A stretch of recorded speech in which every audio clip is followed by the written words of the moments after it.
हर महादेव। उम्मीद करती हूँ आप लोग अच्छे होंगे, स्वस्थ होंगे, मस्त होंगे। सुबह सुबह की गुड मॉर्निंग आप लोग को, सुप्रभात। और बहुत ही आज क्या बताऊँ, बहुत आज हम लोग का काम है। मैं वीडियो शूट करने नहीं जा पा रही हूँ क्योंकि घर का काम है, खेत वगैरह रोपने वोपने का सीजन आ गया है। तो हम लोग अपना आज खेत रोप रहे हैं, मशीन वशीन लेकर आए हैं। आप लोग देख सकते हैं मेरा, और पीछे देख सकते हैं जाना लगे हैं लोग। और मेरे खेत में पानी चलने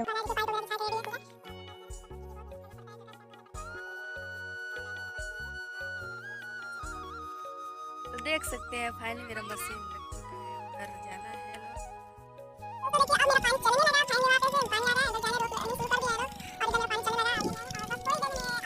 हाथ से रोपूंगी, आप लोग को दिखाऊंगी।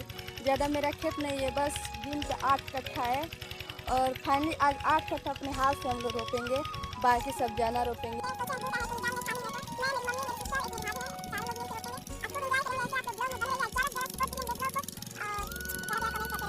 फाइनली दोस्तों देख सकते हैं लेव लगना स्टार्ट हो गया है। अब लेव लग गया है दोनों खेत का, अब बस रोपना है बाकी। तो हम लोग रोपेंगे यहाँ आकर खेत में, एंजॉय करेंगे। आप ऐसे वीडियो में बने रहिएगा, आप लोग को अपडेट से अपडेट मिलता रहेगा। तो फाइनली दोस्तों देखिए इतना रोप दिया हम लोग, और आप लोग को दिखाए नहीं, अब दिखा रहे हैं। देखिए बहुत तेज धूप है, रोकने का मन नहीं कर रहा है, बस क्या करें। आप लोग से बताए थे ना कि वीडियो में बने रहिए, और थोड़ा थोड़ा क्लिप आप लोग यहाँ रोपने चालू हो गया है। तो बताइए, और ज़्यादा वीडियो नेक्स्ट